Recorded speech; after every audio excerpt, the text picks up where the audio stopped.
Ramgopal Rao? I'm fine. Whenever you want to start, I'm ready. Okay, fine. Absolutely, we'll start. Maybe others actually will be joining. Many people have registered, but they will be slowly joining. So, friends, actually, after a long gap, we are now going to have the 26th distinguished lecture being organized by INA, IMMT Bhubaneswar, IIT Bhubaneswar, and also the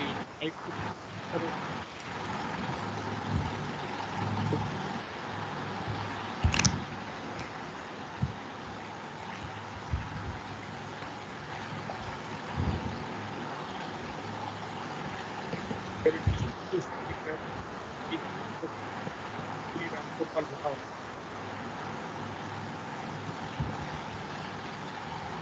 Professor Tripathi, there's a lot of background noise coming from you. Some people actually have not muted. I think Professor Tripathi needs to mute. Tripathi at the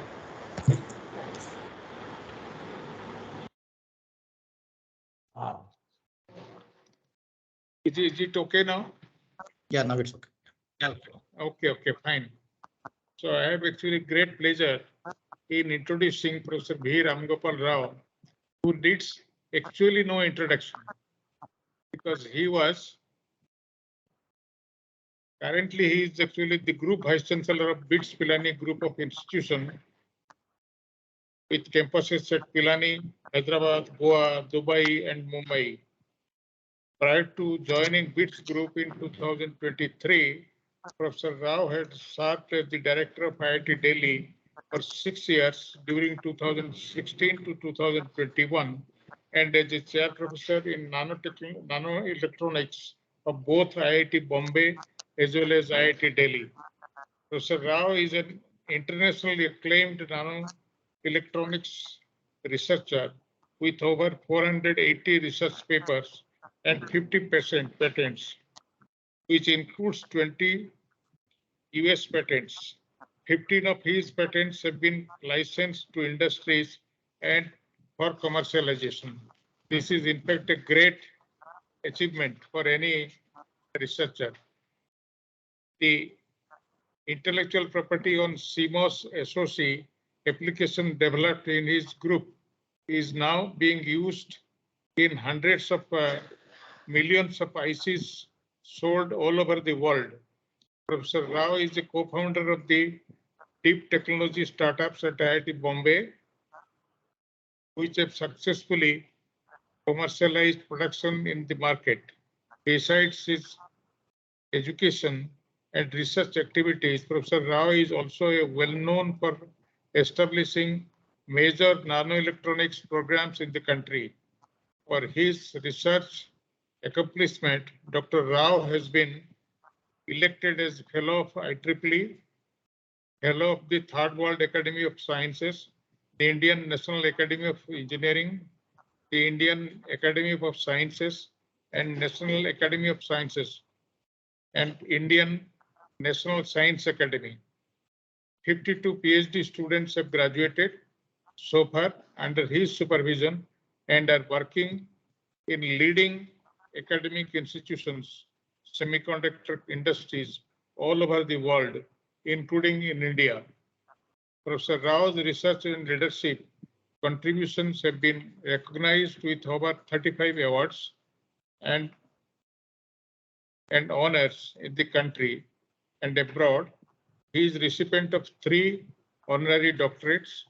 The recognition of Professor Rao received includes the coveted Shanti Swarup Bhatnagar Prize in Engineering Sciences, Infosys Prize, IEEE EDS Education Award, the highest international award bestowed by IEEE Electronic Devices Society for Education, and many others. Professor Rao serves as the editorial advisory board of several leading international journals such as the SES Nano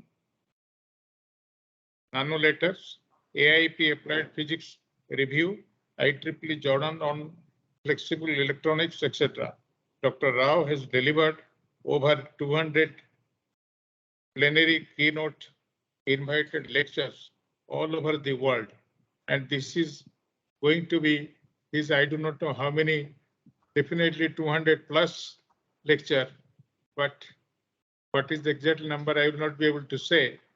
With this, say, few words, I will now request our host institutions, that is Professor, the VC of actually SOA University, who is also present here, Professor P.K. Nanda, to say a few words. Incidentally, Professor Rao, Professor Nanda is actually a PhD from IIT Bombay, and he was a student of Professor U.B. Desai. So with this few words, I will now request Professor Nanda to say a few words about our institutions. Thank you very much, sir. Esteemed Chairman of this our advisory board, Professor Damodar Acharya, are also Chairman of this INE Bhubaneswar chapter. Professor Ramgopal Rao, the distinguished speaker of this today's function, today's event, and all the distinguished INE members and fellows, and all participants across the country. It's my pleasure to share some of the kind of the short span, the achievements of this university. This university was established in as a institute in 1996, became university in 2007, July 17, 2007, deemed to be university. I think over the years we have added institutes. Now we have 10 institutes under this ambit. Faculty of Engineering, Faculty of Medical Science, and in 2022 we added Faculty of Veterinary Science. We have Agriculture, Law, and also Hotel Management, Pharmacy, Biotech. So there are 10 institutes. There are 16,000 students and 1,400 faculty members working in this university. And the university this year is ranked at 15th in the NRF ranking as a university category. In engineering stream, 27th, medical streams 16th, and law and dental science, they are top 10 in the country. So our university also has more than 1,000 research labs. We have established several research labs. We have a nano science center. We have also a microelectronics center, and also the other 16 research centers. 2 more research centers we added this year: Center for Climate Smart Agriculture and Center for Biomedical Engineering. We have more than 58 research labs where more than 1,000 research scholars work, and 1,600 PG students are working in the different laboratories. And we have signed MOU, joint research. We are working with different institutes in the country and abroad. I think we are working for the, also we have 219 foreign students from 9 different countries studying in our university. We envisage more will join in our university. With this, our university is progressing. I wish that we'll also progress further in the coming few years. Thank you very much.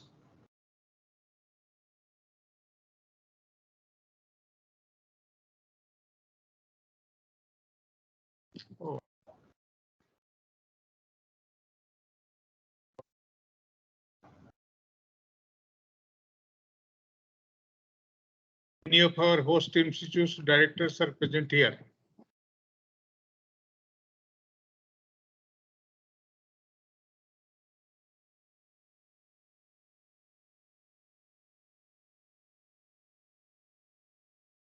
Either actually IIT Bhubaneswar director or IMMT Bhubaneswar director, if they are present, please actually say a few words about your institutions. I think actually they couldn't come.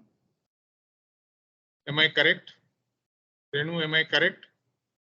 Yes, sir, you are correct. Okay. Then actually, without actually wasting any time, I will request Professor Ramgopal Rao to make his presentation and it will be followed by some Q&A. Yeah, thank you, Professor Acharya. So I will share my presentation. Absolutely.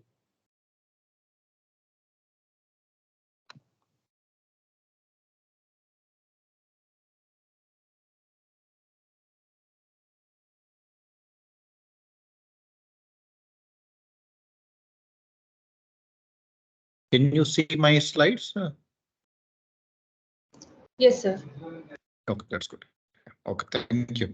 So, and thank you for inviting me.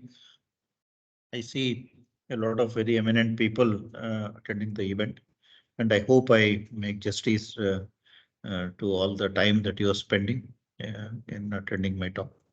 So I will discuss about the research to innovation, and I will talk about in general what is happening currently, the current scenario, but also I will talk about my own work, what I have been doing past 20 years or so, uh, and some of the results of what I wish more and more institutions will undertake similar kind of work and all that. So this is, of course, I spent in three institutions now.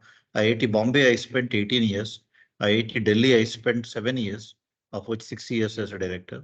And BITS Pilani, it's only 6 months now, but I have learned a lot by being in the system here, interacting with people and all of that. And so if you look at the Indian higher education today, over 1,000 universities, this is what I have taken from the UGC website. And there are 135 institutions of national importance, all IITs, triple IITs, and all of that. And if you also look at the gender ratio, it's 50-50, which is very nice. In the higher education, male, female is almost 50-50, I think, which is not bad at all, considering the kind of numbers we see in engineering institutions particularly. But another important thing is the student enrollments. So it is a 2019-20 data. There are over 200,000 PhD students right now doing PhD in all our institutions, growing at 10 CAGR, 10% CAGR, and I think by now another 250,000, 300,000 PhD students are currently enrolled now in all these institutions, so which is a good sign. With all these a 250,000 students now working in academic institutions performing PhD, we are indeed doing pretty well when it comes to, for example, the research output and all that. So no wonder we are ranked third in the world in terms of research output, and we are ranked third only behind US, only behind China, which is 20% share in the scientific publications, meaning every fifth paper today comes out of China, and then comes US. Every sixth paper comes out of US, and India is far behind, but still at the third spot. Every 20th paper comes out of India. That is what it looks like when it comes to scientific research. And when you look at the growth rate, India is also growing pretty fast, 11% in scientific publications, as compared to the world average of 4%. So I think at this rate, we should be getting better and better, narrowing the gap between China, US, and India. So hopefully we will be publishing as many papers as they do. And we are not spending enough money. I mean, the funds allocated for research, I have some slides on that. I will show you. India is nowhere close to where it should be, but per dollar spent, Indians actually write more papers now than anyone else, which is again, the credit goes to Indian researchers, and a lot of good things are happening when it comes to some of this. And even in other metrics like citations and even patents, things are looking better now. We are among the top 10 countries in some of these research quality metrics. But in innovation, we are ranked 40th. The way I define innovation is generating value for research. A lot of research is happening. How are we making use of this research and translating it into products, technologies, or services which people can use? So the translation is what generates value, generates wealth. So that knowledge to wealth translation, when you look at, that's how I'm defining innovation here. So we are now nowhere, on the scene. I mean, 40th, but it includes so many other parameters and all of that. So I particularly feel that we need to focus on impact now, that we need to be writing while the volume is now growing. But what is important is that we now focus on high quality journals, like, how many papers in Nature, how many papers in Science, and those sort of metrics we need to go after.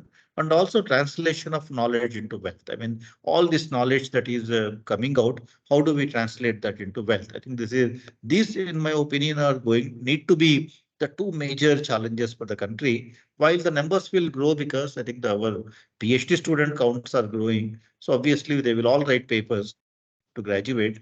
But what the quality and the translation is what is important. This is from Scopus. I was recently studying the Scopus data. So any area you take, sensors, quantum, bio, nano, everywhere, we are among the top 5 or 6. And even in terms of citations, the highly cited scientific papers, the country rankings 218 to 20. If you look at India has now overtaken many of these countries, as you can see, all these countries like Canada, France, Spain, South Korea, Japan have all been pushed behind, and we are now at the 7th position. The last decade, we were nowhere on the scene. We were not among the top 10, and even before we were anyway not there. But Japan, for example, has gone to the 12th position in terms of citations. I think it's a declining population. They have a problem with that. But India now has risen to the 7th position in terms of citations. So which is good. And so that way quality is getting better, quantity is anyway happening. But when it comes to the what I mentioned, the knowledge translation, the generating value out of research.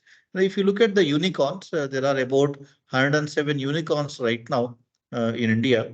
And there is none really which is a technology focus, which is a product, which is selling a product or anything. Most of them are apps, fintech, e-commerce. I call them mostly the business model innovations. So that sort of things India has become very good.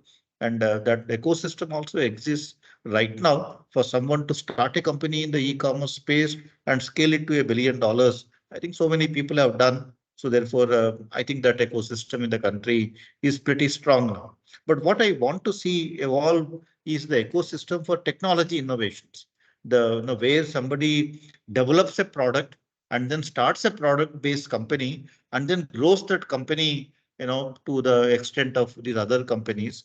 And that sort of a thing hasn't happened still. So it's beginning to happen now. The valuations are 100 crores, 200 crores, 300 crores kind of a thing, but nowhere, at that $1 billion kind of a mark. So I want to see more technology and product-oriented companies coming out of India. But where will they come from? To me, the academic institutions need to play a major role.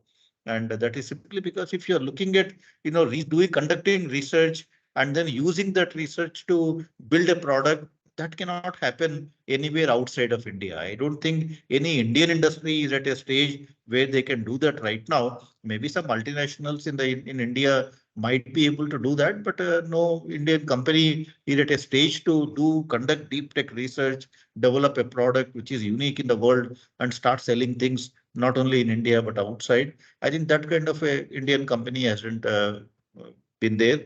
And secondly, so therefore that has to come out of academic institutions through some startups where there is the. I mean, if you look at any academic institution, I say there are 3 aspects to an academic institution: education, imparting the knowledge dissemination. There we are doing pretty well. I think though there are always challenges and we can always be doing better, but education, I think at least our top institutions are as good. The research, as I showed you, India ranks 3rd right now and citation 7th. And so I think even in research the metrics are getting better and better every passing day. But what is missing actually is the innovation.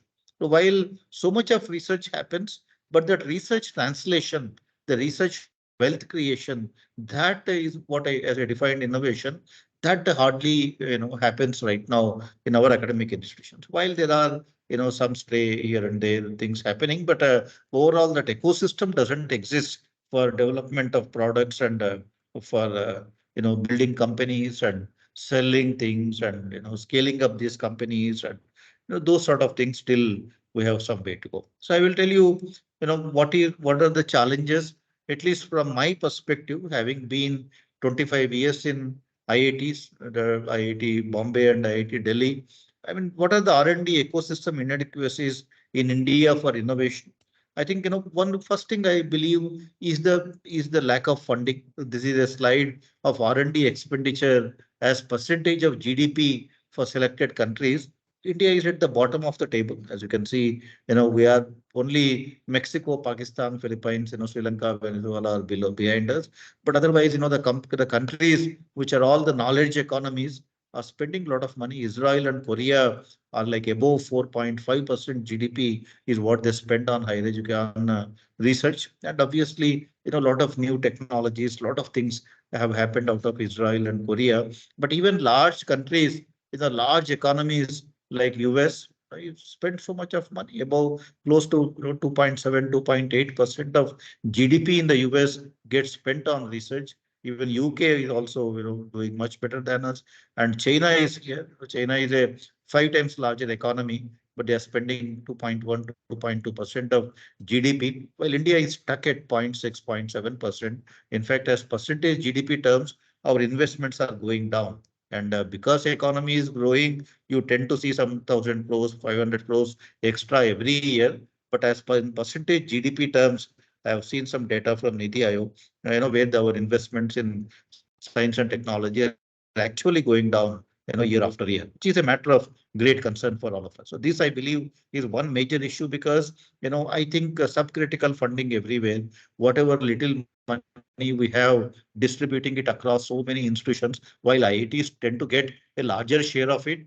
But which obviously they should get, but it doesn't mean that you have to take money from other institutions and give it to IITs. I think the pie needs to grow so that everybody gets more money, and that needs to happen. This is also the GDP gross expenditure on R&D per capita. So India is like spending, this is the kind of a money that we are spending in dollar terms, which are already corrected to purchase parity. So even corrected to purchase parity, India spends $43 per person, whereas look at all these other countries. I think we don't have much of a chance competing with them. So this is the true story. And the second thing is about the patent culture. India is not still filing enough patents. And if you look at nanotechnology area, I looked at this 2019 data. India wrote 15,000 papers in nano with the word nano in them, and then ranks third in the world, but filed just 54 patents. And this number hasn't changed even in the recent years. But the same year, look at US, wrote 24,000 papers, but filed something like 4,600 patents. So every fifth paper in the US results in for every 5 papers, they file a patent. The publications to patents ratio, if you see, because in both the cases, there are new ideas, new concepts, something unique in every paper. That is what they tend to protect, much more efficiently than we do. And so every fifth paper in the US results in a patent, while India almost every 300 papers, results in a patent. For 300 papers, we are filing one patent, while in US every 5 papers they are filing a patent. I think that research publications to patents ratio, if ever we want to utilize our research, have more startups, I think it all starts with patenting. For any technology company, without having IP, there is really no technology, and nobody will even think of funding such a company if they don't own the IP for what they are trying to develop. So therefore, I think patenting is something that needs to happen much more in these high technology areas in India. The third problem I see is choosing research problems in academia. This is my own informal survey among my own friends and PhD. I have been talking to many PhD students in all these institutions, and I see that when you look at where our PhD students find their problems from, I mean, where do they get that problem statement? Most of the time, 70 to 100% of problems depending on which university you go, actually originate in library. The student goes to library, reads 100 papers and comes back and, starts identifying some gaps, and with the help of the supervisor, identifies a gap and does some experiments and then publishes more papers. That kind of research is anywhere from 70% to 100%. But ideally, what we should be doing is select more problems from the society, more societal observation of issues, right? That's where, humanities departments have a larger role to play. At IIT Delhi, we started a program called Grassroots Innovation Program, connecting students with the societal problems, immersion programs, students spending time in hospitals, in industries, in various places. So these are the kinds of things from where they can pick up problems and then do research and then provide a solution to the problem. That is one thing that needs to happen, but it's not happening enough because our institutions are very highly siloed and haven't been connected with the society as much. The other place where they can find problem is through industry collaborations. But here again, there's not much noteworthy academia industry activity happening in the country. Neither the policies support that, nor the mindsets of people. I don't think anything significant is happening when it comes to academia industry collaborations. And we tried many things. In my role as the director, we created tech parks, we started industry day, we created centers of excellence with the industries. We created this process of practice positions. We tried for joint appointments, and we tried for fire a faculty innovation and research driven entrepreneurship. We created a PhD incubator. So we need to do more, and every institute needs to do more. And that way, I think academia industry collaborations are very critical. In any good university, most of the problems faculty are working on are all given by somebody in the industry saying that we are facing this problem. Can you solve it? And then the faculty members take up the problem, receives money from industry, and then hires PhD students. I think that is what needs to happen in many more cases in India, but that's again a missing link, for the country. Other places, the strategic agencies, DRDO has its own over 50 laboratories. ISRO has its own of a dozen laboratories. DAE, ICAR, they've all created their own laboratories. In the process, they are not interacting as much with our technology institutions, with our academic institutions, which is again a matter of concern. In DRDO, for example, is one of the major funding agencies in the US for universities. A lot of their high impact kind of a work happens out of academia. In India, I think until now they have been only focused on running their own laboratories. Even in ISRO, the similar thing is the case. I think academia connecting much more closely with these agencies, or these agencies connecting with academia, engaging them to solve their problems. Otherwise, they are all following whatever has been happening elsewhere. I think DRDO is at least 15 years behind what US is. And the space, I think we have been doing great in space, but I think, US landed a human on the moon 50 years ago, and we have landed a rover on the moon after 50 years. So I think if we are comparing with the US, I think we have to cover a very large kind of a gap right now. But all of that is happening simply because I think they're all inward looking organizations and not engaging enough with the academia. We have separated every sector from each other, and then everybody is working on their own. I think that is again, in my opinion, another reason why, neither they are benefiting, these agencies are benefiting, nor are our academic institutions benefiting. At IIT Delhi, we started a DRDO center. We called it the Joint Advanced Technology Center. We tried to change that. Almost DRDO was very gracious during Satish Reddy's time. We received close to 270 crores from DRDO, and at least 80 faculty members, about 150 PhD students started working on the DRDO problem through the JATC, and many great things started to happen. In fact, we were about to launch a bulletproof vest and multiple technologies. But I hope that continues, and we will be able to contribute to the national defense sectors. ISRO also, we started an ISRO cell. But I think this needs to happen on a much larger scale, with many of these strategic agencies. So this is the third problem I cite, why the innovation is not happening, and why we are heavily dependent on library in picking our research problems. Anything that originates in library goes back to library. I think that is the kind of research we have become experts on. While there is nothing wrong in that, but you don't want 100% of your research to be happening in this fashion. I think maybe 40% of that research can be cutting edge, futuristic, contributing to the research kind of a thing. But at least 50 other percent of research needs to be more, solving societal problems, industry problems, or problems faced in the strategic sector. But that balance currently is non-existent. And another problem is our engineers, top talent not doing deep science. As you all have seen, must be seeing, everybody wants to do computer science. And in all our institutions, whether it is IIT or BITS, any branch where you cannot add that word computers, is on the verge of closing down. There are hardly anybody interested in that. Very low motivation levels in departments, like civil, chemical, mechanical, they're all becoming big challenges. I think that's a big loss for the nation, because without science, there is no engineering, there is no technology.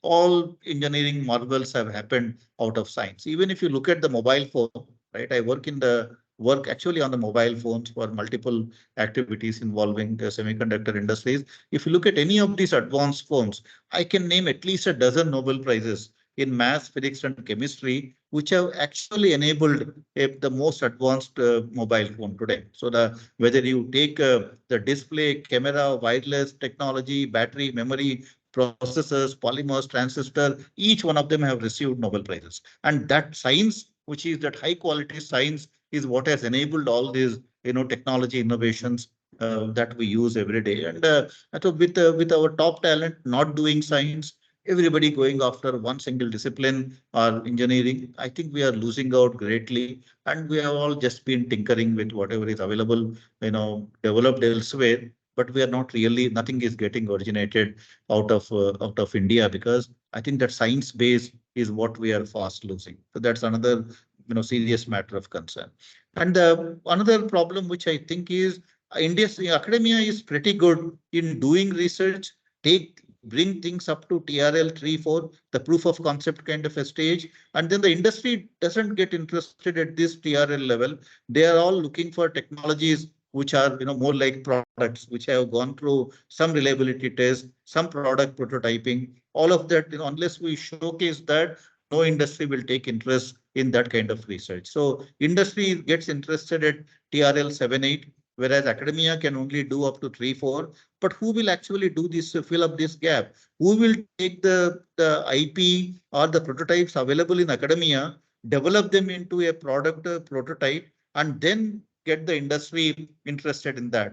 There is none. There is not a single institution in the country which is actually working with academia and take these technologies and develop them to a product state. Ideally, CSIR labs should be doing that. CSIR labs, instead of competing with academia, giving PhD degrees, and then developing their own technologies, each of these CSIR labs should be more outbound, more outlooking, and then they should be connected with the academia. Look at the IP that is getting generated, look at the prototypes that are getting built, and then on the other side, connect with the industry, look at their requirements, and do that matchmaking. And that's not happening neither in the CSIR labs nor anywhere else. In countries, every country has such institutions in between which actually do that kind of a job. And in India, we have none. We have universities and we have industries, and there is nothing in between. So this is where, in fact, I tried hard to create, jointly with industries or sometimes with industry. I wanted, I went to Tata's and said, can we do Tata Labs, which will actually take this technology from universities and commercialize them? And I went to funding agencies and said, can we create India Labs? What these India Labs are, they don't do their own research. They basically work as the bridges between academia and industry, because there is so much of talent in academia and there are so many needs in the industry. But I think these two, there is that valley of death, which is actually destroying whatever innovation, that comes out of academia. So I think unless we create those structures, I don't see how anything will ever change, because some of us who have been able to overcome this valley of death, we could do so by, some hook or crook, or by some chance or by some luck. But I don't think that's a sustainable kind of a model to connect university with academia, whether it is Fraunhofer institutes or in Taiwan, there's an institute called ITRI, Industrial Technology Research Institute. Every country in Singapore, there are multiple such institutions. US has, of course, has a very nice ecosystem for that kind of research. I think that is what needs to happen in the country too. So that's the fifth problem I see that needs to happen. So the another thing is, the siloed higher education system and a fragmented funding model. So innovation always requires a multidisciplinary kind of an approach. Problems don't come with a disciplinary tag.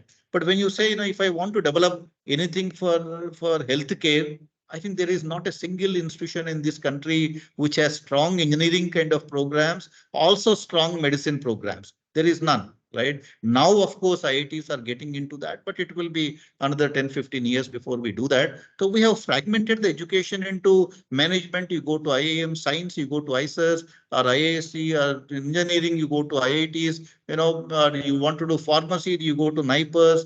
You want to do medicine, you go to AIMS. I think that kind of a fragmented higher education system doesn't help when it comes to innovation. That will help when it comes to specializing in certain areas, publishing some good research, but it doesn't help when you want to develop new technologies, because every technology will inherently become highly multidisciplinary. And that is where the biggest challenge is. And even our funding models, most of the research funding comes from Department of Science and Technology or Department of Biotechnology. And both of them come under the Ministry of Science and Technology. And Ministry of Science and Technology is not connected to any other ministry.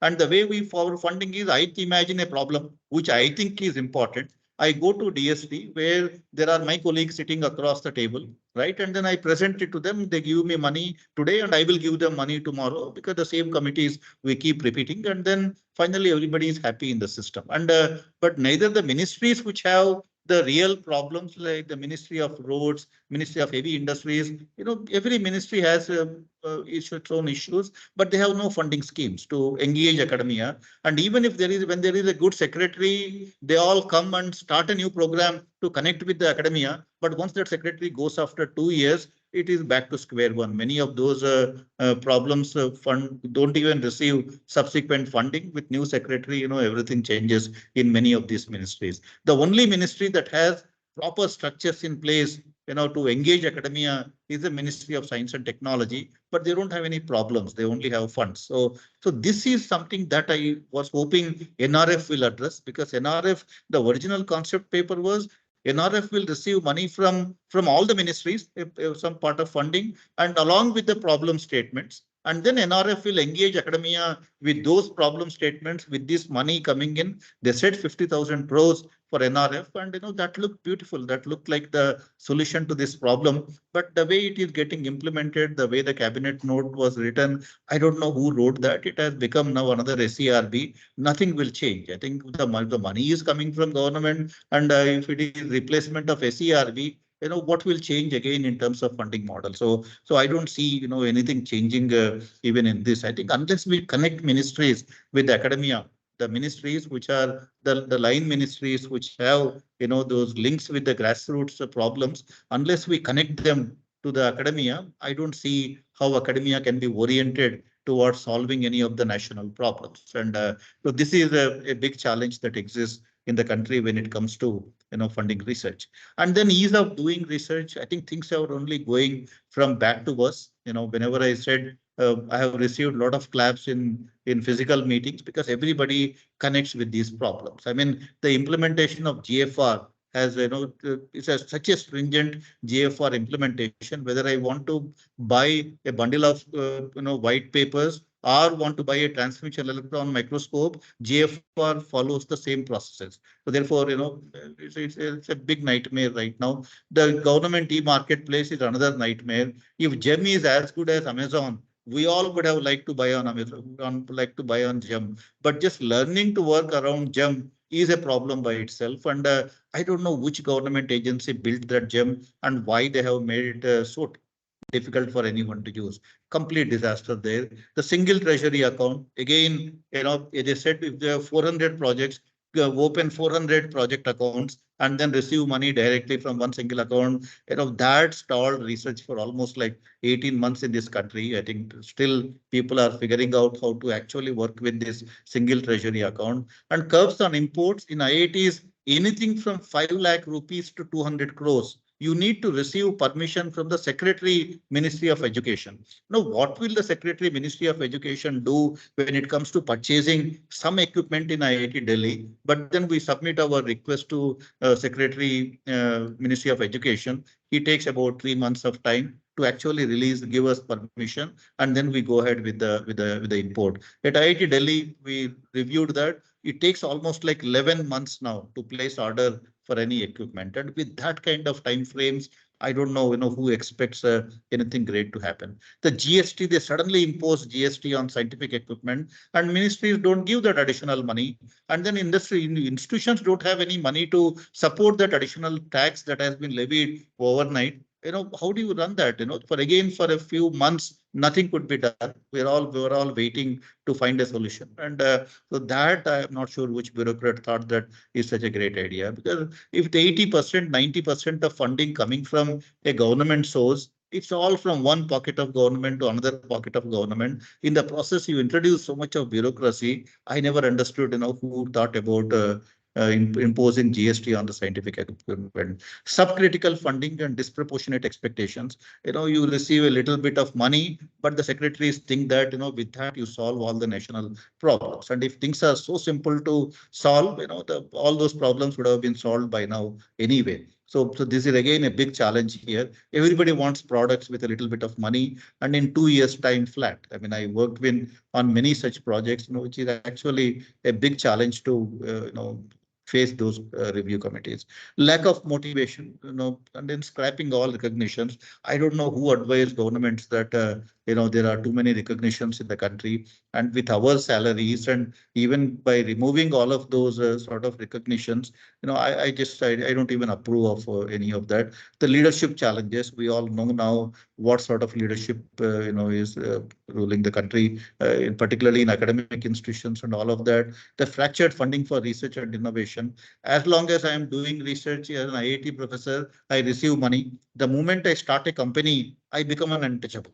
I mean, the same funding agency cannot fund the company, but they can only fund me as an IIT professor. The moment I start a company, then my search for funding again starts all over again. Now I go running around from pillar to post to raise money for the startup. Now in the process, my research will suffer. And, I don't understand, why DST cannot fund research. In the same Ministry of Science and Technology, DBT has created the BIRAC.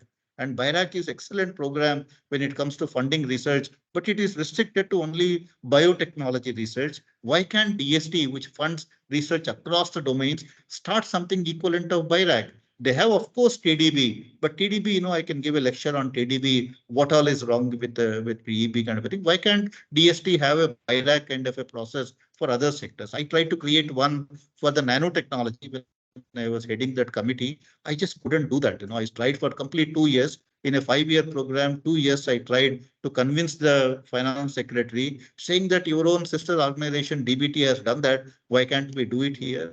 Nobody was willing to sign on that dotted line. So nothing could be done. This fragmented research and innovation funding schemes, with all again, that seamless integration is needed, because as a researcher, I am the same person, whether I move to the company and work for the startup, or whether I am a professor, I am the one who is doing or working on the problem. So I do research, I develop IP, I want to take it to the startup, and then I want to commercialize that. But then there is a disconnect when I start doing that, and that creates a lot of problems. And again, I have been taking it up and I have been writing about it, but a lot of things need to change on that count too. So these are the kind of problems which I believe are coming in the way why you don't see great products coming out of academic institutions. There have been success stories. I can tell you my own example. But of course, it takes time, because there are so many problems you are overcoming every time. Some of us who got lucky, we were able to move ahead and do that. But at least I lost 5 full years in managing these processes. And because I am, placed at a certain level, I can work with so many people and I have enough networks. I could at least manage that. But so many people, don't even do that. They actually give up even before it even started. So as I said, three aspects of education and knowledge generation, we are doing very well. Innovation is the weak link right now. And that is where then developing, using the knowledge for societal benefit will come in. So how will knowledge become innovation? To me, it is another R&D. It is relevance. The research has to have some relevance to a societal problem. And you cannot build a product by just going on reading research papers and finding a problem and then build a solution. I call that kind of research solutions looking for a problem. So there is a lot of research happening in academia, but most of it I would classify under solutions looking for a problem. What we need in this country is solution to a problem. For that, somebody has to identify the problem, give us funds, and then we build a team and then provide a solution to the problem with a little bit of consistent effort, and sometimes it takes time kind of a thing. But so this relevance and delivery can happen through means now, at least in IITs, universities, even that is difficult for a faculty member to start companies and all that. But at least in centrally funded technical institutes, NITs again, are facing a problem. But in IITs, for sure, a faculty member is encouraged to start companies. And in the process now, I can start my own company and commercialize that. Otherwise, waiting for some industry to come and take my technology and fund it, develop it, and commercialize that, it was not happening. I worked with multiple industries earlier in that product-oriented kind of a thing, and but that kind of a thing is not happening. Once the startup culture grew in IITs, I think that helped me at least to get some of my technologies to the market. I will tell you that in the next 20 minutes of time. I always say that there are 5 technology platforms. India, every decade, we have been talking of one technology platform. IT was the first one. We did very well when it comes to IT. We are, after all, the office of the world. A lot of IT services we export. And the Saudi Arabia in 2019 exported crude oil worth 133 billion US dollars. India IT exports in the same year were 137 billion US dollars. So I think Indian IT is big now, and that's something that we should all be proud of.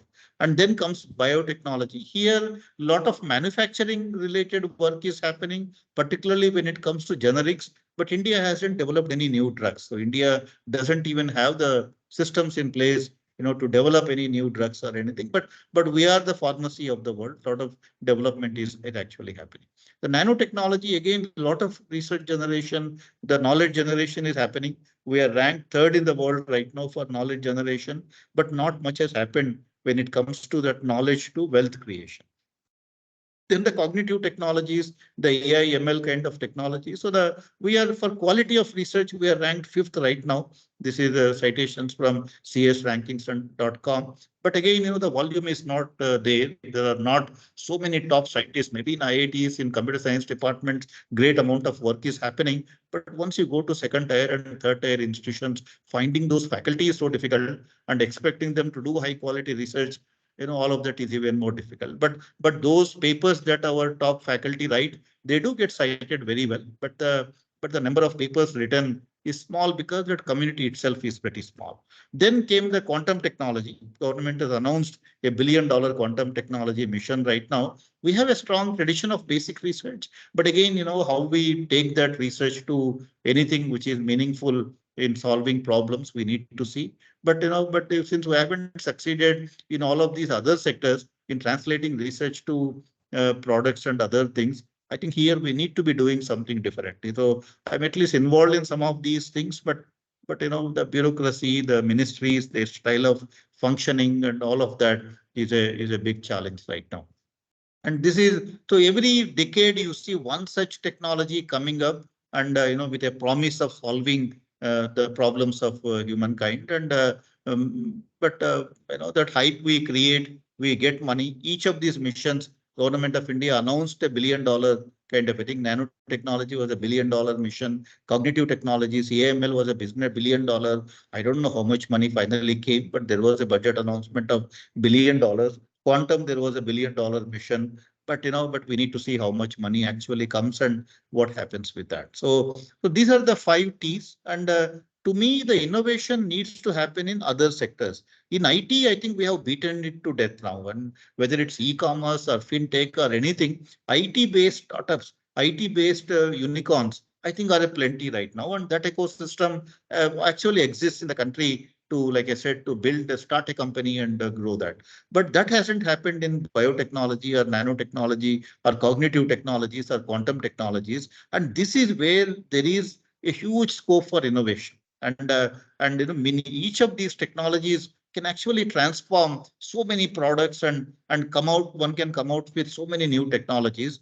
But again, that requires some of the problems I mentioned to be solved before we can talk about innovation and wealth creation and all of that. And future is all quantum. People are talking of quantum communications, quantum sensors, cryptography, everything will see a quantum at some point in time. So we need to grow that community. We need to connect research with innovation, because innovation generates jobs. Research doesn't generate jobs. Once you build a product, once companies market the product, then they require more people to work in those sectors and then grow that company. And that is where jobs are created. Obviously, since we have not connected research with innovation in any of these sectors, BT, NT, CT or QT, obviously there are no jobs here. There is only research happening. In information technology, because we have connected the research with innovation, there are plenty of jobs available. So there we have been very successful in generating new jobs, and that is where a lot of jobs are currently happening. But in all these sectors, what happened in IT, that needs to happen in all these other sectors too, and that hopefully, but in these sectors to do anything in developing products will require that I mentioned just now.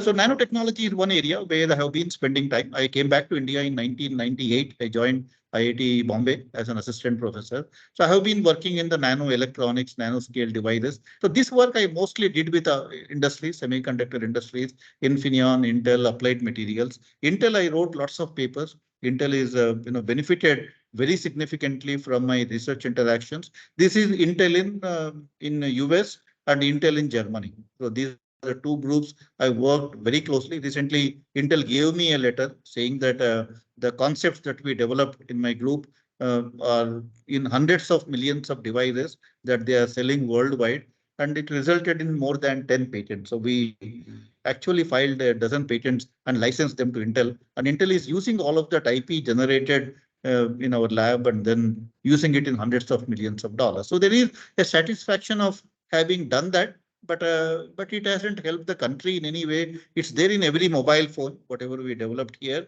but it hasn't gone, to anything. It hasn't directly benefited anybody, in any different way. And then after that, another area of research, my research interest lies in sensors, micro, nano, electromechanical system. I have started this activity way back in 2015, sorry, way back in 2005, 2006 timeframe. So for close to 20 years now, I have been working on sensors. So I will show you some of my results on that. And then I combined these two. I again wrote lots of papers, and this has resulted in some good publications and good citations and all of that. But the sensors is one area where I have been able to commercialize technologies. And this is, but that has happened after almost 15 years sort of a thing. Why sensors? Because sensors are there everywhere. If you just look at a mobile phone, you see so many sensors there. That's what makes the mobile phones look intelligent. If a mobile phone screen is not turning off when you are holding and reading something, it's because there is a sensor which actually recognizes that you are reading and doesn't turn it off. Now mobile phones do so many more things than just making a call. So the mobile phones is where all sensors are getting integrated. That has now become a good platform. But if you are developing sensors, you can develop sensors for multiple sectors, whether it is to train youth to make them acquire some skills, or agriculture, where there is a massive requirement for new sensors, or healthcare, where again there is a massive requirement for diagnostics kind of technologies. Security is a problem, energy is a problem, water is a problem. So I think if you are working on sensors, there are infinite number of problems that you can pick from the society, and there are needs for such sensors in almost every domain. I always say that India has all the problems of the world. If you are looking for a problem, you don't have to go to, library and read an American journal. You just look around you, you find a problem, and then you start working on it, and you can spend your lifetime solving those problems, because these are not easy problems to solve, though they are so prevalent in the country. So that is what I started working on. And so one of the areas I started particularly was keen on was developing an electronic nose platform. So I wanted to do this electronic nose. And why electronic nose? Electronic nose because that time there was a need for sensing explosives, and they were all using sniffer dogs. And they said, why don't you develop something which can be like a sniffer dog, which can smell explosives like what a dog would do. And that was what we were after. So this is an area which is known as IoT, the Internet of Things, which is a big market right now. People are talking of trillion sensor markets, for IoTs. And even if you take each sensor as $1, you're talking of $1 trillion market. So the entire semiconductor industry today is about $600 billion, whereas sensors market alone will be $1 trillion. I believe India needs to take a lead in the sensors. We are currently, in terms of research, we are ranked 5th in the world right now for sensors research. But again, there are no schemes. There is no way to make many of them become products in the country. I started a program with Mighty, a sensor hub kind of a concept. We announced that program. We received 140 proposals with a TRL 4 or 5. But when it came to implementation, that secretary who approved that had gone. Then there was a new additional secretary, and that guy started asking, so many questions which were so difficult to answer. And he only wanted to know how much money we will earn and how it will help India's economy, how much to the GDP and all that, even before we started a program. So it is still pending on the traditional secretary's table right now, that entire scheme for sensor hub. But sensors is where India needs to take a lead. And sensors, if you just do one single sensor, there is no market for that. The sensors needs to become an IoT. What is an IoT? An IoT is not just a sensor. It will have embedded with electronics, software, of course, the sensor, the power source, the network connectivity, all of that needs to come together and make it look like a system. So this is an IoT. So this can, for example, measure temperature, but it's all integrated together. It can measure temperature and transmit it to a remote server. So that is what is an IoT. This entire thing can be made in the form of a dust particle. So that is the IoT kind of a thing. That is where the market for sensors is. Otherwise, there are enough people working on, temperature sensors, pressure sensors, and all of that. So this IoT will require multidisciplinary teams. Developing IoT needs nodes will require material scientists, application specialists, engineers, scientists, social scientists, designers. Unless all of these people come together, you cannot really develop this entire thing as a solution to a problem. And this building this kind of teams often becomes a challenge in our academic institutions. And so former agriculture is one thing. So I will just briefly in the next 20 minutes or so, which is what I have. How much time I have, Professor Acharya? We started at 5:30, right? So maybe another 10-15 minutes I need to close. You are muted.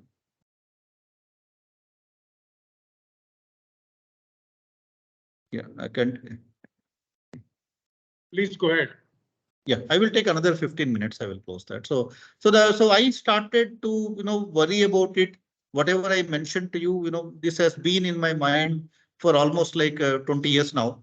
And so while I do research and publish lots of papers, I also wanted some of that research, to become products which can benefit the people. So I started looking for problems outside of library. So the most of my research, therefore, of late for the past almost like 20 years, I haven't been doing anything by, picking things from library. So of course, library is needed to understand what others have done in that area, but I have been interacting with society at large and trying to actually understand the problem and develop solution. My first project in that mode was with medical doctors. We wanted to develop a low-cost cardiac diagnostic system at IIT Bombay because a faculty member, one of my colleagues at IIT Bombay, suffered from a heart attack when he was doing MTech interviews. where I was also present. And then we rushed him to the hospital, and the doctors could not do anything. Doctors wanted, some tests to be done because ECG was looking normal, and doctors wanted some tests to be done. And they said, it takes me at least 3 to 4 hours to actually get these tests done. Until that time, I can only, observe and do all of that. But that is when the doctors, told us when we were waiting, why don't you guys, develop a technology where with a simple blood test in the hospital, if I can diagnose this person's heart condition, I can start treatment right away.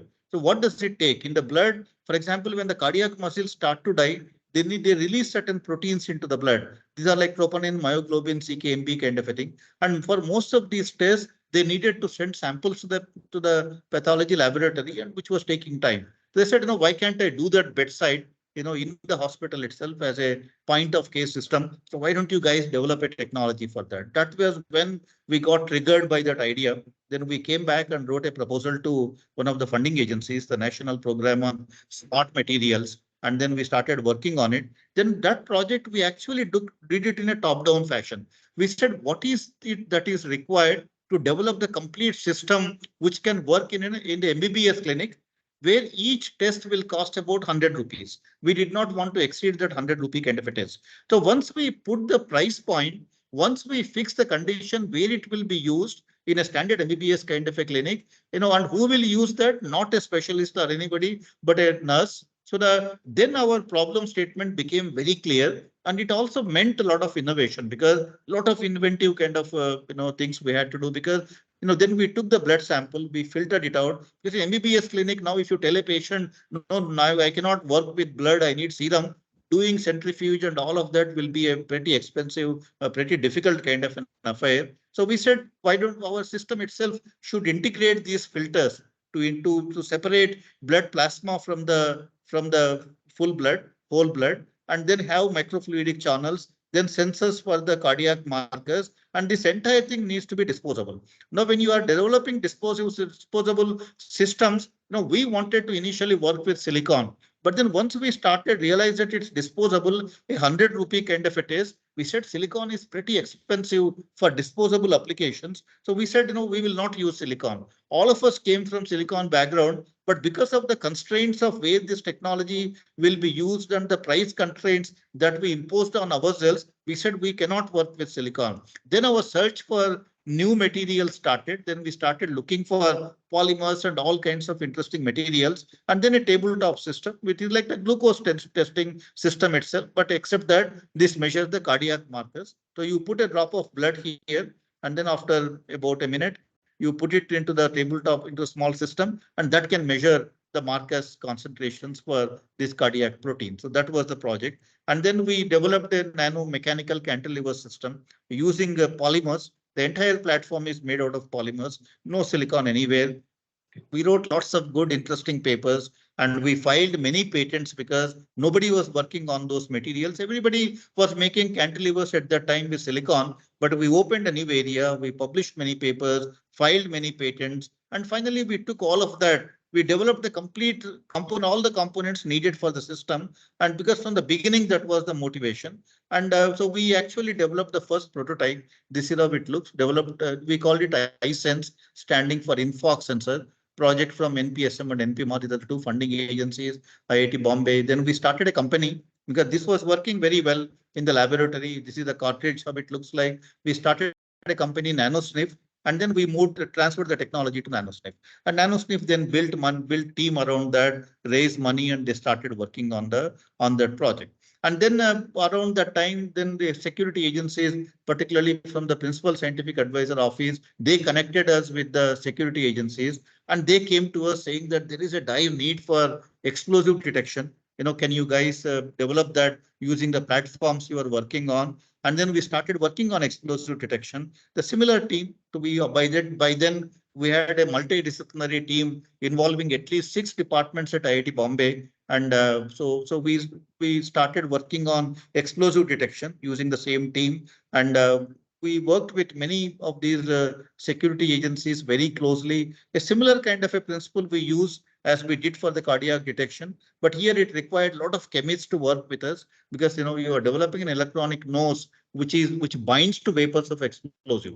When it binds to vapors of explosive, you need molecules which have an affinity for explosives so that they can bind to that. That binding is what we detect electrically. So that was the platform. And then we worked with, like I said, many chemists, wrote lots of papers, filed many patents, and we finally developed what we called XSNIF, an electronic nose platform. It takes in the air, it looks for patterns. When explosives bind to these receptors, which we have quoted on the cantilever, it gives a very specific pattern. So for all the explosives, we generated patterns. So we basically converted smell into an electronic digital signal. So the goal here was for all the smells that are present, if you digitize, then you can isolate explosives from the non-explosive. So it is exactly like how a sniffer dog, a trained sniffer dog would do. So that's what we developed. And then we gave it to security agencies. We developed a lot of algorithms for that. So this is how security agencies were very cooperative. They tested this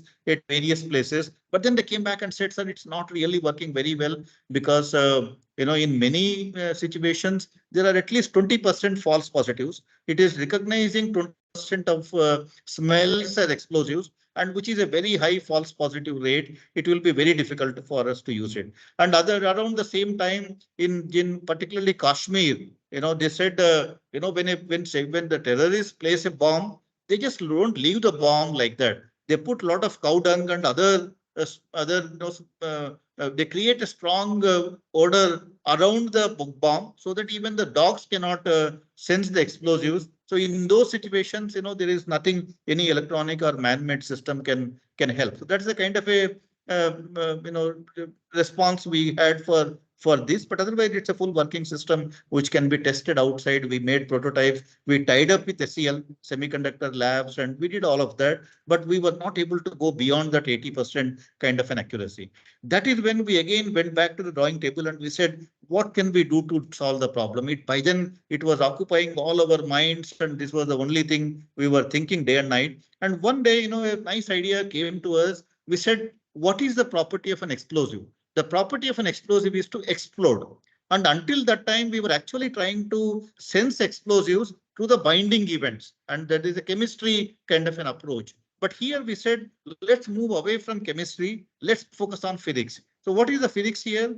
Physics, never fails anyway. So we said the physics here is the property of an explosive is to explode because these are all high energy materials. So you collect, let us say 5 nanograms, 10 nanograms of explosives. How do you collect them? Either from a swipe, right? If somebody has handled, you collect some particles, or from the vapor. If somebody has brought explosives from the vapor, you collect some amount of explosive molecules and you actually explode them. You cause a nano explosion. Because it is 5 nanograms, 10 nanograms of explosives, it is not going to cause any harm. But because these are high energy materials, the 10 nanogram explosion will release sufficient temperature change. There is a thermal signature because of explosion. Now you capture the thermal signature, and that thermal signature is different for different explosives. With that, you actually identify, which is an explosive, which is not an explosive. Anything which is not an explosive will not explode. It will just go through a combustion process, but explosives have a specific thermal signature. Once we figured it out, then there was no looking back. We started to miniaturize our sensors. We actually built these nano switches at IIT Bombay in our microfabrication labs. And then we started testing them. And this is, for example, the sensor after explosion, it gets destroyed, and before explosion. And once we found that, then we actually developed a full product around that principle. We got a US patent, we got the European patents, we got the Indian patents, because until that time, nobody had sensed explosives by actually exploding them. Everybody was trying these, host guest kind of binding kind of things, but nobody had sensed explosives by exploding them. So once we got into this idea, then the goal was to actually put an engineering team around that. And then again, NanoSniff, we transferred this technology, the same company to whom we had done the cardiac diagnostic system. And this time they were also, pretty excited, and then they actually started developing it. So I will have a small short 2-minute video, which I will show you. And I hope you can listen to it.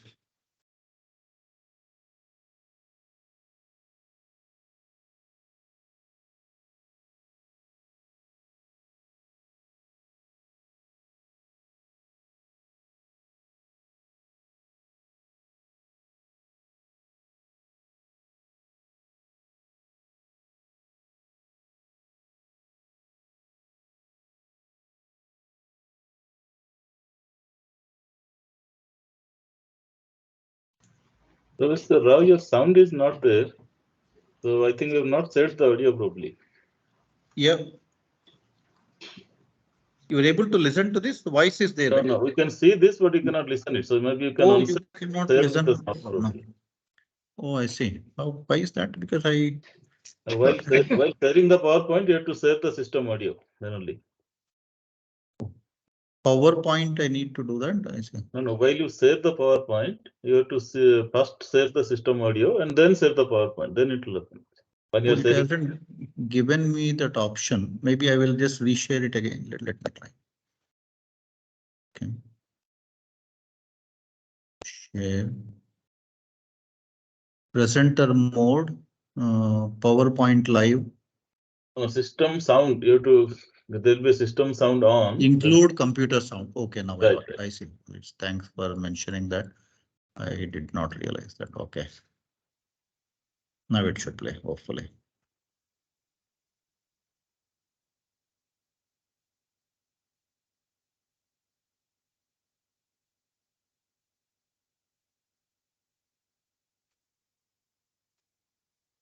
Yeah.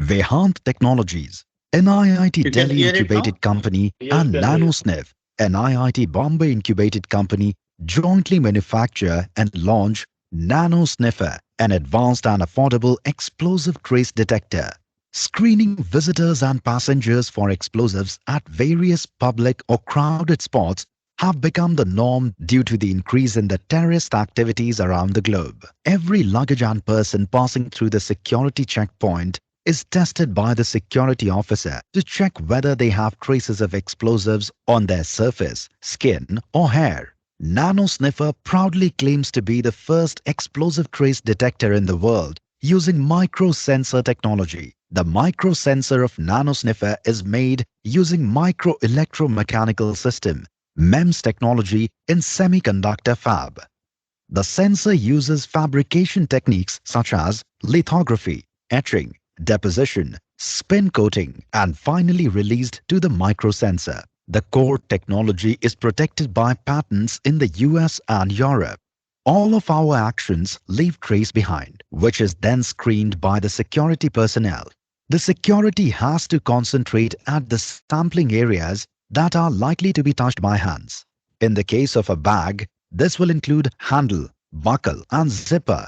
Post-sampling, the swipe is inserted into the system where microheater subjects the particles into rapid heating. In case of explosives, this trigger exothermic reactions which are picked up by the integrated temperature sensor of the microheater, thereby landing each compound in its own thermal signature.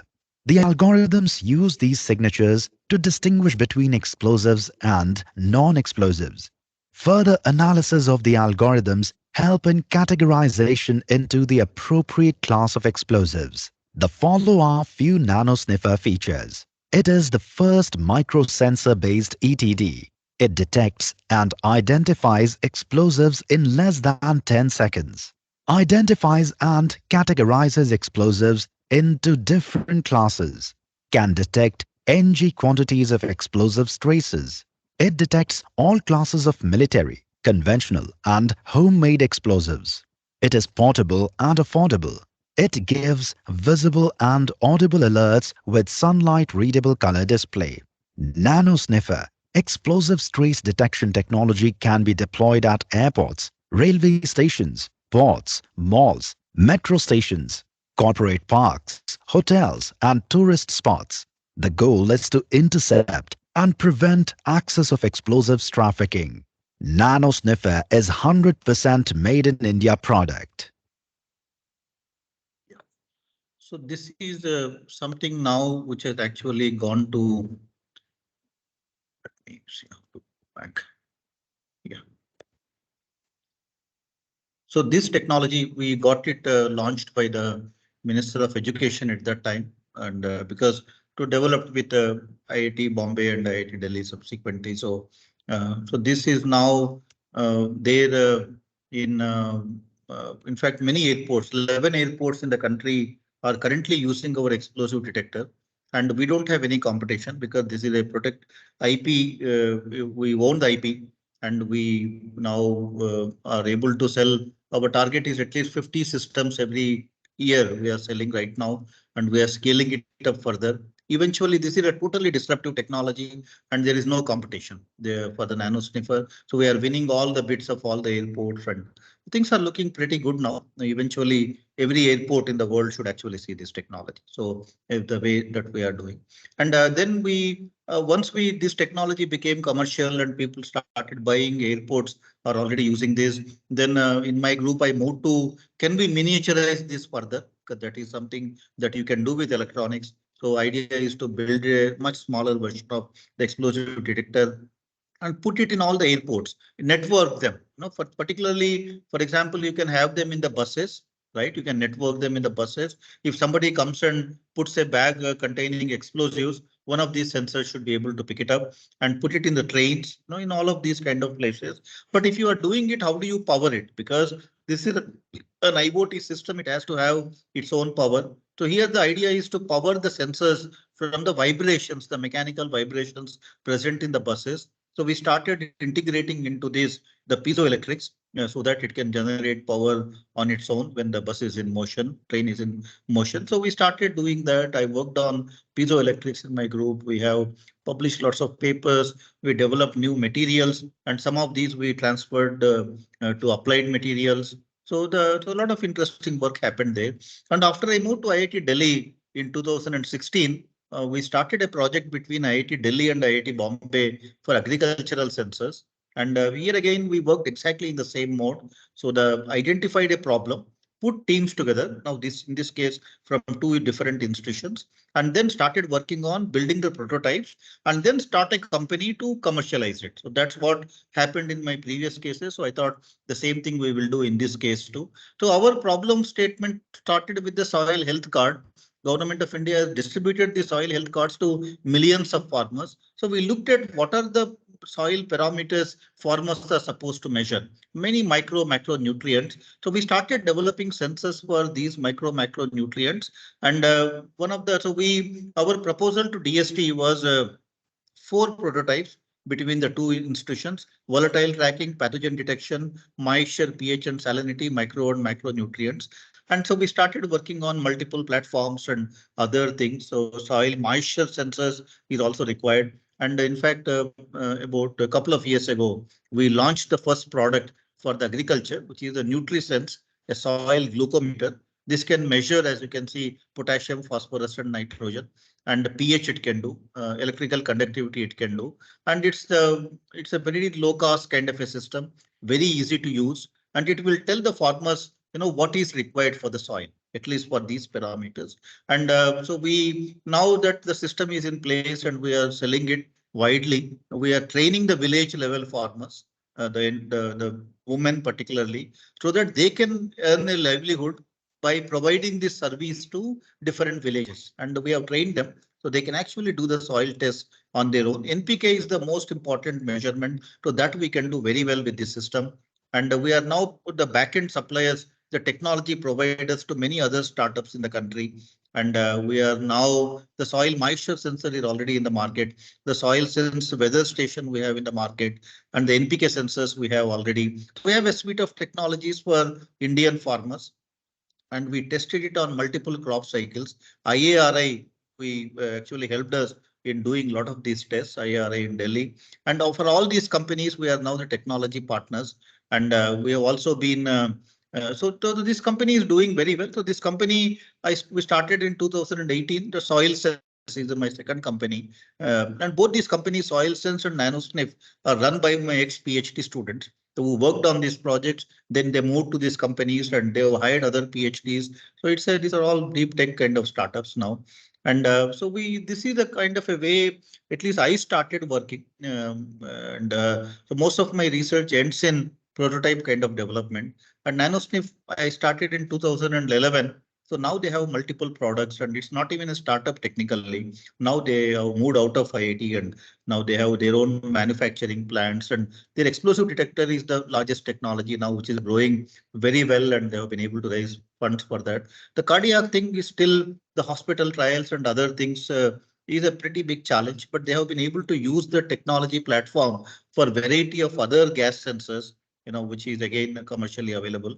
And so the my next, these are all the nano sniff products. And soil sense, the second company, is also doing very well. So they have now marketable products, and they are beginning to export. They are exporting to 2 countries right now. Some of these products, manufactured in Pune. They have set up their manufacturing plant in Pune.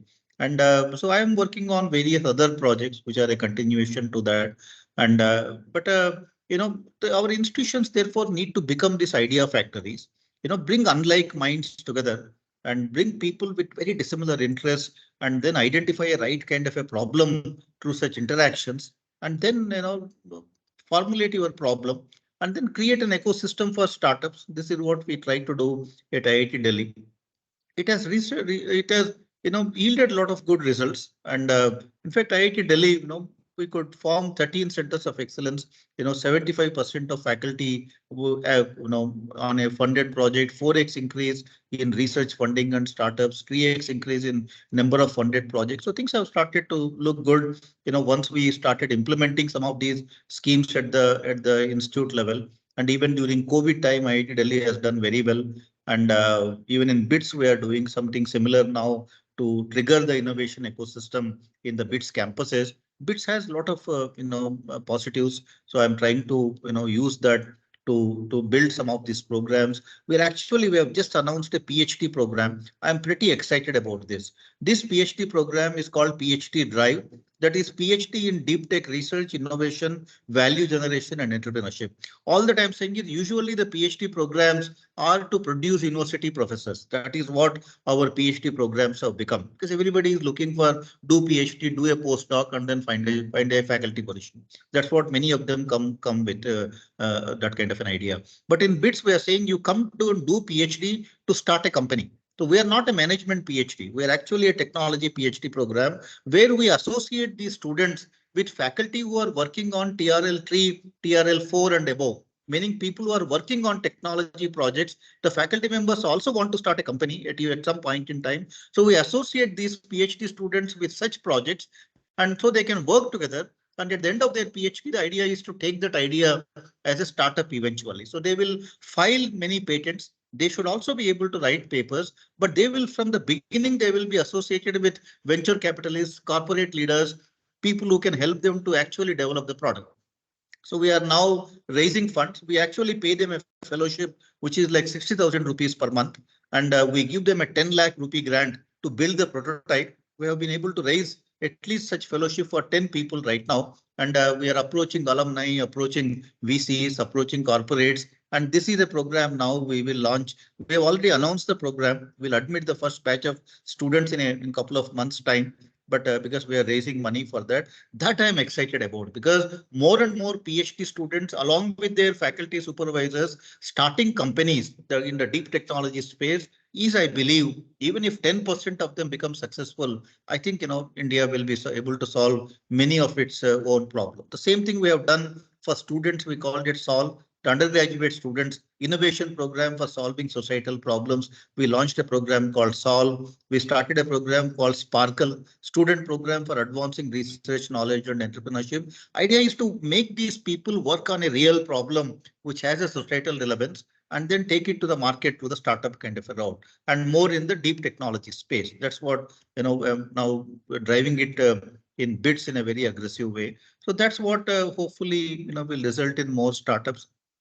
And so therefore, my last slide, innovation to me is a top-down product-oriented approach is the key. That is solution to a problem rather than solutions looking for a problem. Work on the platform development where you can write tons of papers. After all, I write during my peak time in IIT Bombay, I used to write at least 30 journal papers every year in IEEE transactions and all that. So you can still write papers, you file patent. Usually you file a patent, you write the paper, and then you go to the next level. So it always patent first and then the papers next. So that's what I do, and you can write lots of papers if you choose your problem correctly. Protect the IP as early as possible. I started filing patents in 2005, 2006. Once I started working on such problems, and now I have over 50 patents. Thanks to what this kind of an approach. And we need to mature the technology in an academic environment, because as a professor you can raise money. Once you start a company, raising funds is always a challenge. So I now in NanoSniff we started too early. But the soil sense, we did not do that. Soil sense, we started the company, we matured everything in IIT, started the company, and then within 6 months, the company was profitable. So that's what we did. Utilize the government sources of funding for the company initially. Both my projects were supported by BIRAC, and professors and students alone can't build a company. You need to have a proper team in place.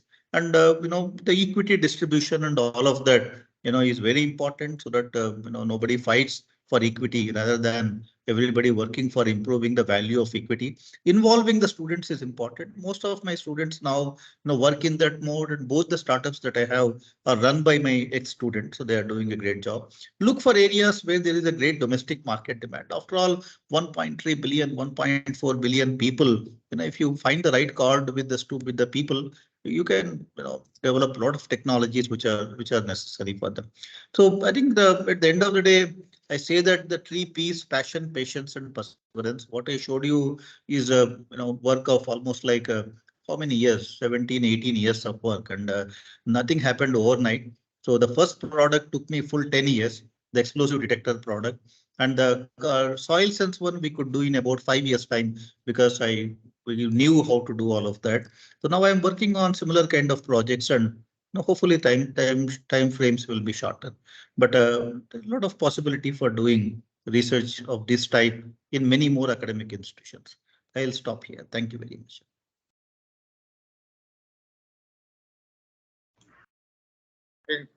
Thank you very much, Dr. Ramgopal, for your excellent and illuminating lecture.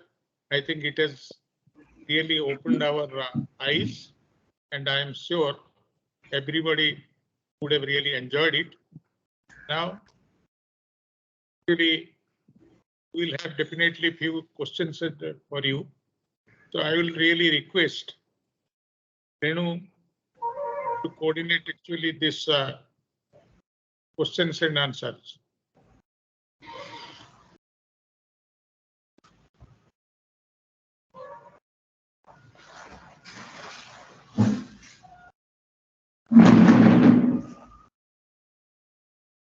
I think Professor Mukhopadhyay has raised his hand. Would like to ask something?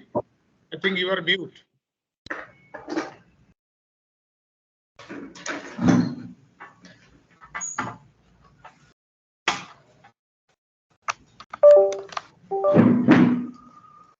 Would you like to ask anything? Yeah. Professor Mukhopadhyay has raised his hand. Yes. Professor Mukhopadhyay, please.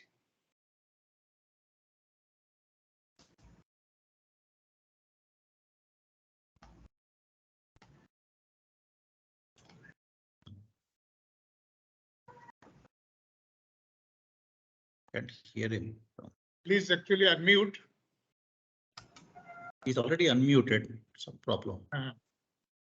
Professor P.K. Mishra also raised his hand. Yes.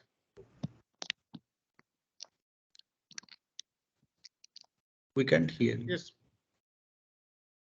Professor Mishra, please take it up.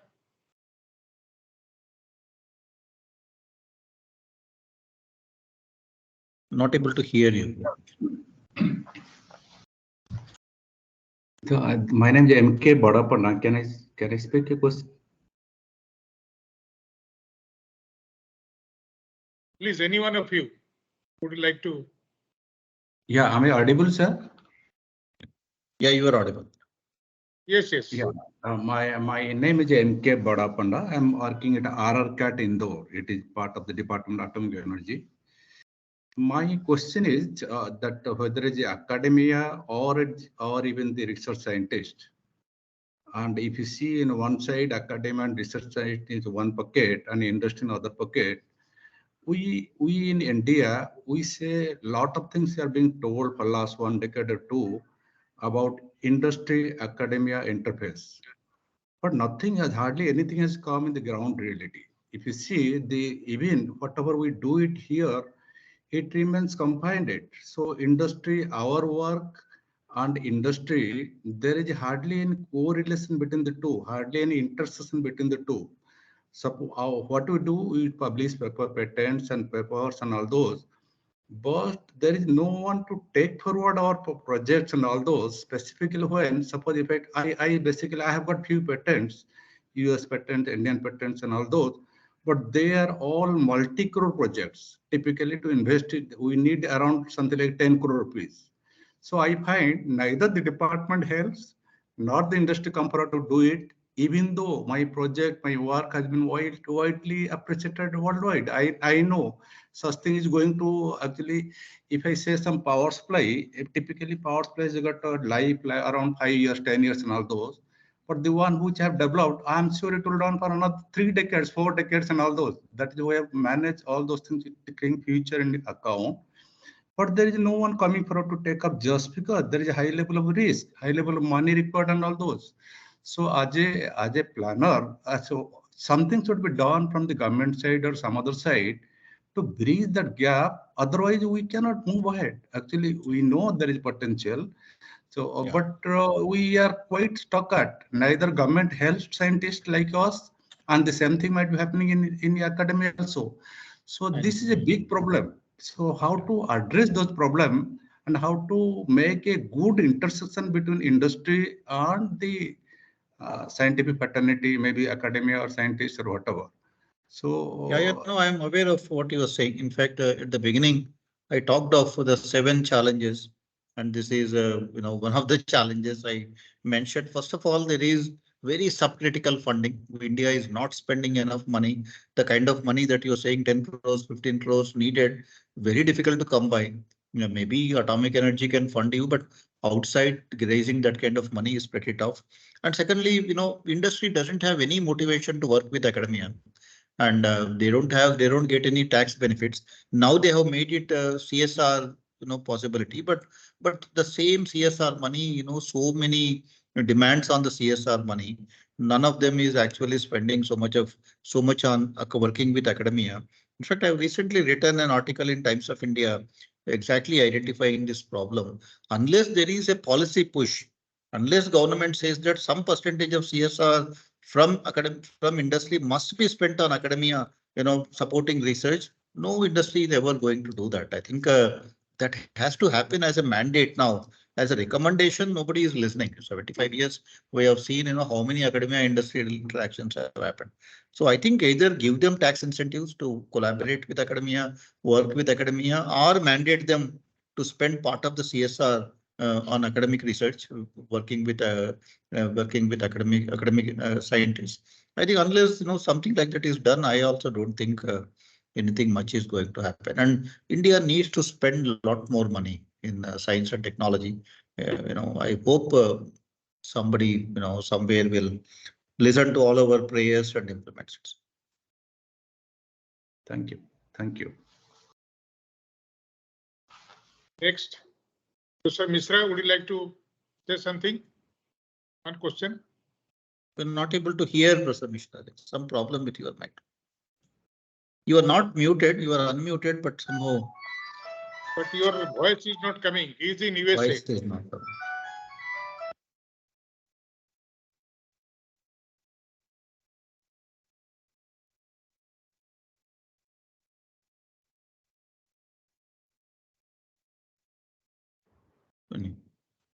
I think Dr. Radhakant Padi wants to ask something. Yeah, Yes, please. I'm Radhakant Padi here, IIC Bangalore. So I also see a fantastic talk. I enjoyed it very much, and most of these things are all our observations as well. There is also some problem about trust deficit in general.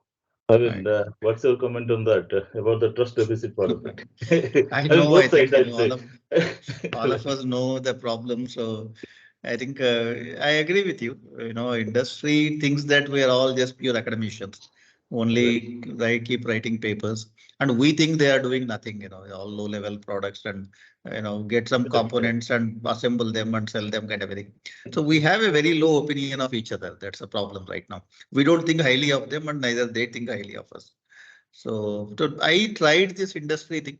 Most of my industry collaborations have been with industries abroad, Germany and US.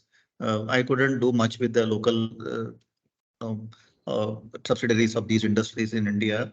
But that collaboration has helped very well. But how does the country benefit from that? Country doesn't benefit. I received project grants, and I had many students working with them, hired by them. But as a country, the nation hasn't benefited from that. That's the reason why I completely moved to this startup thing. And once you have a product, there is at least, BIRAC was very helpful. Both my companies survived because of BIRAC. And once we built products, then we were able to receive private investments. And so for me, that path worked very well, the startup route.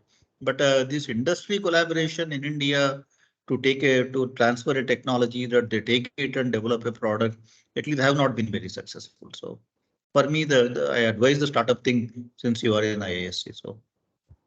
Lovely. Thank you.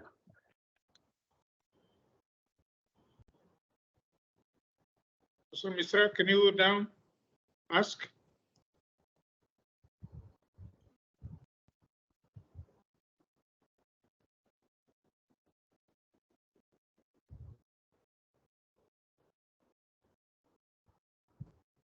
Please, we are not able to hear you.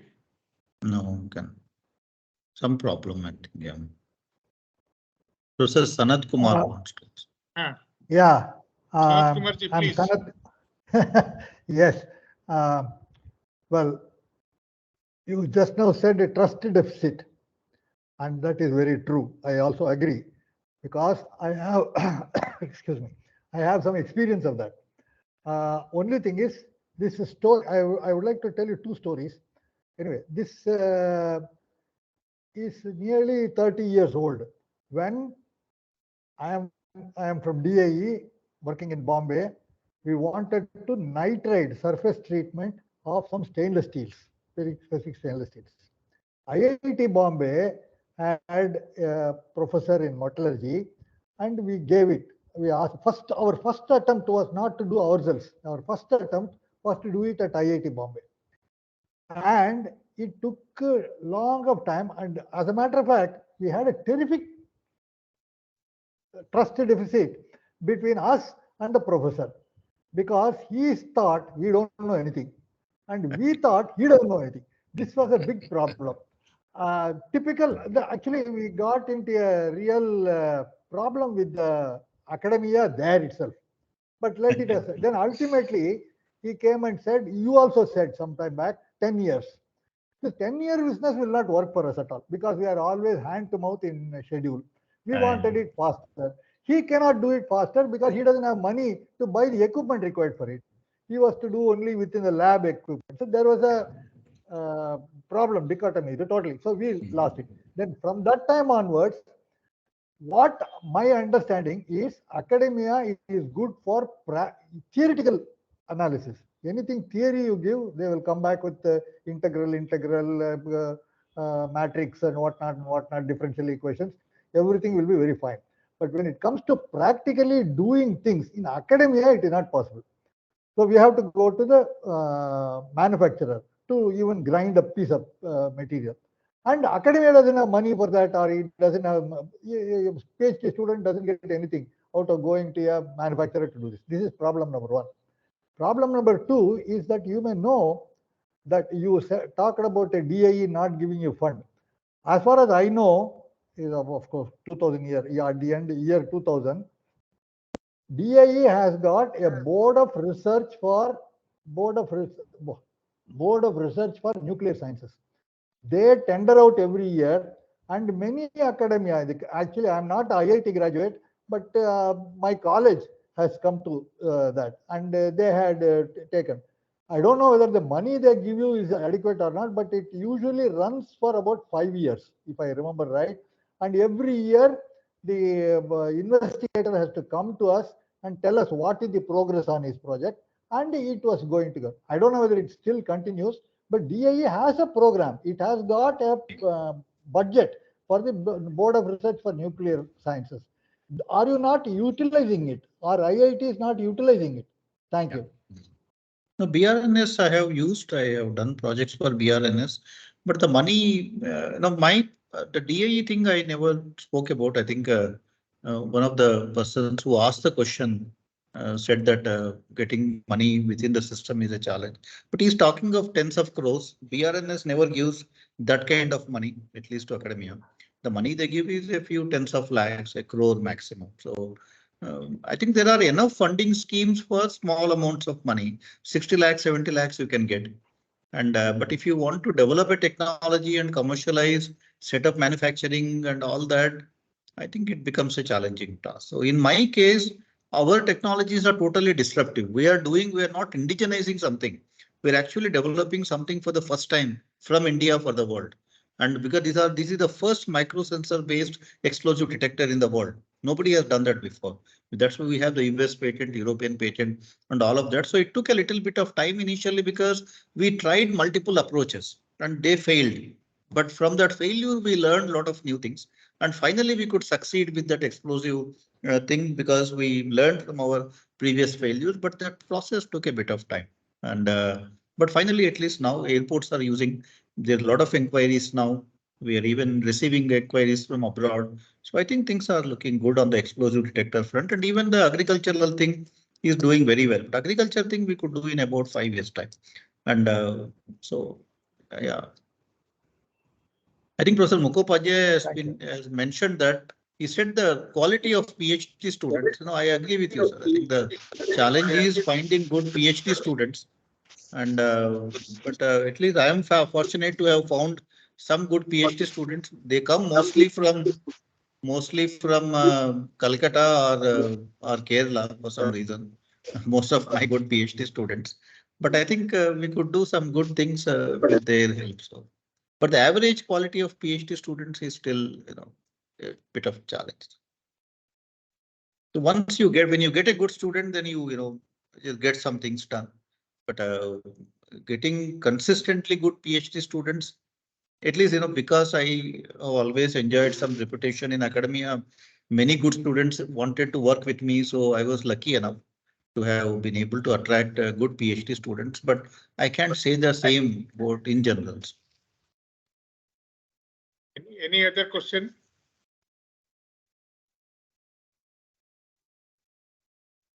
I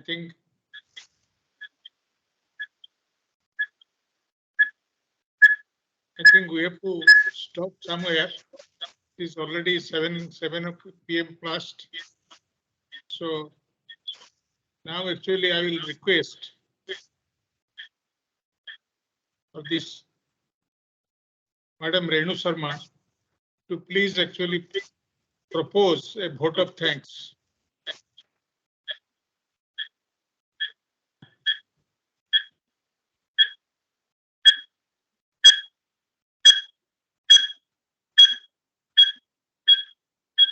Yes. You Okay, are not audible. Thank you so much. Thank you, sir. Thank you so much. Sir, it was a phenomenal lecture given by Professor. Professor has chosen the research problem in academia in India, and he has very well narrated the solo approach of these problems, how we can go.